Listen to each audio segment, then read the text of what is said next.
सायरा बानो ने जिनको नाम दिया था मैडमैन का और उन्हें अक्सर इसी नाम से बुलाती थी चॉकलेटी हीरो, उस समय के कहे जाने वाले पहले चॉकलेटी हीरो थे और जिन्होंने कि फिर राजेश खन्ना जितेंद्र के आने के बाद उनका कुछ दौर फीका पड़ गया था। गाइस, लंबी हाइट वाले, गोरे रंग वाले, चलने का अंदाज निराला ही था उनका। आज हम बात कर रहे हैं जॉय मुखर्जी की, जो कि काजोल के चाचा भी लगते हैं।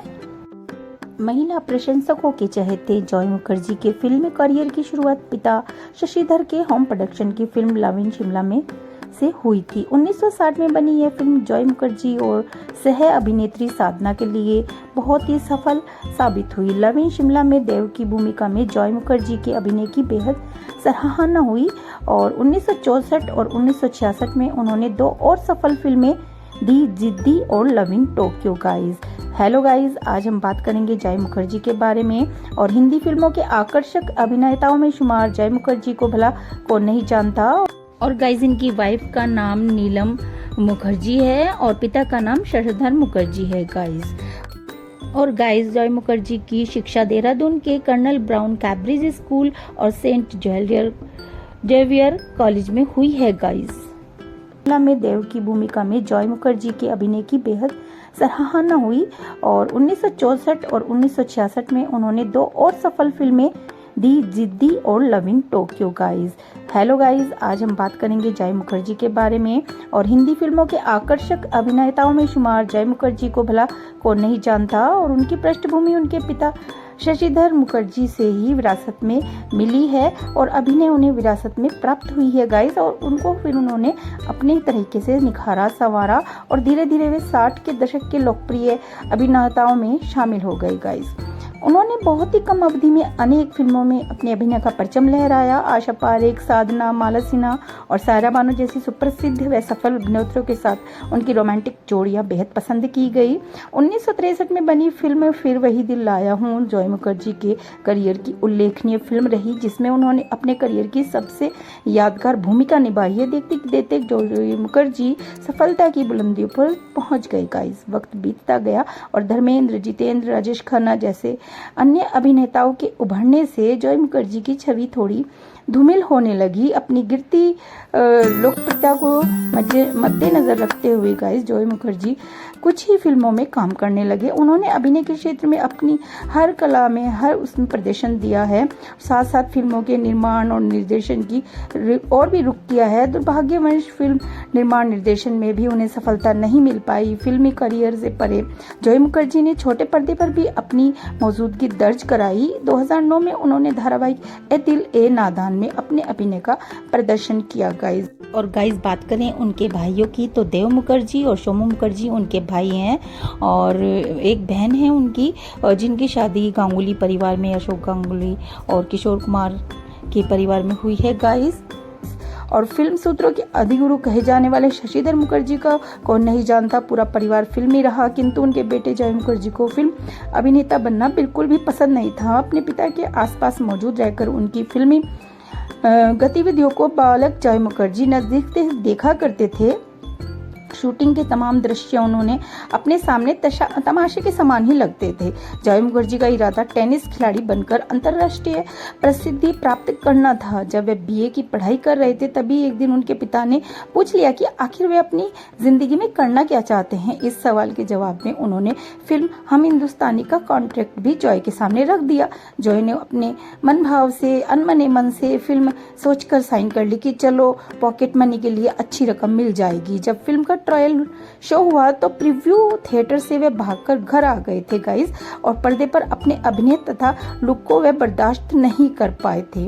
जॉय मुखर्जी की किस्मत में टेनिस खिलाड़ी बनने की लकीरें नहीं थी। शायद उन्हें 2-3 फिल्मों के और प्रस्ताव मिले। शुरू में उन्हें झिझक रही, लेकिन धीरे धीरे उनकी फिल्मों में दिलचस्पी बढ़ती गई और इसका परिणाम भी सामने आ गया। वे अपनी बीए की पढ़ाई में पिछड़ गए और 3rd डिग्री से उत्तीर्ण हुए। उन्हीं दिनों फिल्मकार बिमल राय परख बनाने जा रहे थे। उन्होंने जॉय की कुछ फिल्में देखी थी और परख के लिए नायक की भूमिका उनके सामने रखी। अपनी जरूरत से ज्यादा व्यस्तता के चलते जॉय ने मना कर दिया। बिमल राय ने बसंत चौधरी को लेकर यह फिल्म पूरी की गई। और गाइज आपको बता दें कि जीवन के दो पहलू हैं, कभी जीत कभी हार। तो आर्थिक परेशानी किस पर नहीं आती, इन पर भी आई है। भले ही अच्छे फैमिली से बिलोंग करते थे, पिता निर्देशक थे, फिर भी love in Bombay Joy Mukherjee के लिए गहरी आर्थिक परेशानियों को लेकर आई। लेकिन दिवंगत निर्देशक, निर्माता, अभिनेता की पत्नी गाइज नीलम, जो 40 साल बाद फिल्म रिलीज करने वाली हैं, उनका कहना है कि सब कुछ खोने के बावजूद फिल्म उनके बहुत करीब रही। यह फिल्म मेरे पति की वाटरलू थी। उन्होंने इस फिल्म में अपना सब कुछ खो दिया। उन्होंने अपना बहुत सारा पैसा, बहुत संपत्तियां डुबा दी इसमें, और उनके खिलाफ दिवालियेपन के 37 मामले हो गए थे गाइज। लेकिन उन्होंने सब कुछ साफ कर दिया जाने से पहले, और एक साफ स्लेट कर दी, अपनी जिंदगी को एक नए सिरे से शुरुआत की। श्रीमती मुखर्जी ने कहा यह फिल्म उनके लिए इतनी सारी समस्याएं लाने के बावजूद उन्हें बहुत अच्छी है, प्रिय है। और 1973 की फिल्म लव इन की श्रृंखला का तीसरा भाग थी यह फिल्म, जिसकी शुरुआत जय ने 1960 में blockbuster hit love in Simla और golden jubilee hit love in Tokyo के बाद की थी गाइस। 1966 में उन्होंने दिवालीपन के मुद्दे तक सुलझा दिए उन्होंने। और गाइज बात करें हम उनकी उस मूवी की जिससे उन्हें इतनी प्रसिद्धि मिली, पब्लिसिटी मिली, वो थी लव इन शिमला। जय मुखर्जी की दूसरी फिल्म थी लव इन शिमला। इसे नए डायरेक्टर R.K. नैयर द्वारा निर्देशित किया गया था। एक सिंधी फिल्म में काम कर चुकी साधना को नायिका के तौर पर लिया गया था। इस फिल्म की अधिकांश शूटिंग शिमला में हुई थी। शूटिंग के दौरान आसपास के दर्शकों की जमा भीड़ से कुछ तानाकशी की आवाजें जॉय के कानों में गूंजती थी। ये क्या हीरो बनेगा, ये क्या एक्टिंग करेगा, ऐसे लोग आपस में बातें करते थे, उनके बारे में ताने देते थे। आईने में इसने अपनी सूरत देखी है। ये सब सुनकर जय चुप रहते, क्योंकि जवाब के लिए उनके पास कोई सुपरहिट फिल्म उनके पास थी नहीं। लेकिन love in Shimla film superhit साबित हुई। जय को स्टार का दर्जा मिल गया गाइज। और साधना ने रातों रात नई स्टाइल इजाद की, जो लड़कियों में साधना कट के नाम से लोकप्रिय हुई। इन लव इन शिमला के दौरान ही R.K. नैयर और साधना को भी प्यार हो गया था, जिनकी बायोग्राफी में मैंने इसका जिक्र किया है। और आगे चलकर वह शादी में बदला था। उन्होंने उन्हें हेयर कटिंग का लुक दिया था, जिसको नाम दिया था साधना कट। वहीं हम कुछ फिल्में देख लेते हैं जय मुखर्जी की। हैवान 1977, एक बार मुस्कुरा दो 1972, कहीं आर कहीं पार 1971, आग और दाग 1970, एहसान 1970, इंस्पेक्टर और मुजरिम, पुरस्कार, दुपट्टा, दिल और मोहब्बत, एक कली मुस्काई, हमसाया, शागिर्द, लव इन टोक्यो, ये जिंदगी कितनी हसीन है, साज और आवाज, बहू बेटी, आओ प्यार करे, दूर की आवाज, इशारा, जी चाहता है, जिद्दी, वही फिर वही दिल लाया हूँ, सॉरी गाइस, एक मुसाफिर, एक हसीना, उम्मीद, हम हिंदुस्तानी और लव इन शिमला गाइस। ये फिल्में हैं जय मुखर्जी की।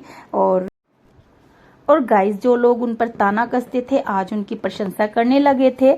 और जय मुखर्जी की पर्सनैलिटी बड़ी दमदार थी। लंबी हाइट थी उनकी, गोरा रंग, स्लिम बॉडी, घने बाल और एक मस्ती भरा अंदाज। उनके अंदर एक वॉइस चार्म था जो उस समय के किसी एक्टर में नहीं पाया जाता था। उनकी को स्टार सायरा बानो उन्हें मैडमैन कहकर बुलाती थी। और गाइस उनकी तुलना भी हॉलीवुड के सुपरस्टार रॉक हडसन से की जाती थी। हिंदी सिनेमा में सबसे पहला चॉकलेटी हीरो कौन था, इस सवाल का कई बार लोगों के दिमाग में यही आंसर आता है कि जय मुखर्जी। कुछ कहते सलमान खान, शाहरुख खान भी, बट 70 के दौर में, अगर 60 के दौर में पूछा जाए तो एक बंगाली एक्टर जिसका आकर्षण उस समय के बाकी स्टार से एकदम अलग था, तो नाम यही आएगा जय मुखर्जी का। तो गाइज इसीलिए इनको बॉलीवुड में जय मुखर्जी सबसे पहले चॉकलेटी एक्टर का टैग भी मिला है। और जय मुखर्जी की पर्सनैलिटी बड़ी दमदार थी, ये आपको पता ही है गाइज। और आपको हम ये बता दें कि उनके अंदाज को हमेशा पसंद किया गया। लड़कियों के बीच उनका अलग ही क्रेज था। जय मुखर्जी का जन्म 24 फरवरी 1949 को झांसी में हुआ था।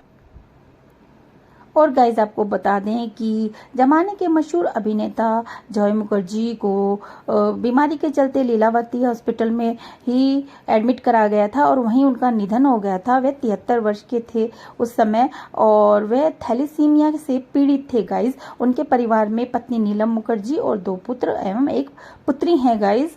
और सुबह के 9:30 पर उनका निधन हो गया था गाइस। उस समय उनकी पत्नी उनके साथ थी। तो इस प्रकार जॉय मुखर्जी किस तरह फिल्मों में आए, किस तरह चॉकलेटी हीरो बने और किस तरह से उन्होंने अपने अभिनय को निखारा, संवारा और प्रस्तुत किया। तो गाइस आज उनकी बायोग्राफी, जीवनी हमने आज आपके सामने प्रस्तुत की है और काफ़ी कम शब्दों में सोचा कि वीडियो छोटा हो जाएगा, बट वीडियो काफ़ी बड़ा हो गया है गाइस। तो गाइस अब इस वीडियो को यहीं एंड करती हूँ और नेक्स्ट वीडियो में फिर आपसे मिलूंगी। और चैनल पर नए हैं तो चैनल को सब्सक्राइब करिए और वीडियो अच्छा लगे तो लाइक शेयर जरूर करिएगा। धन्यवाद।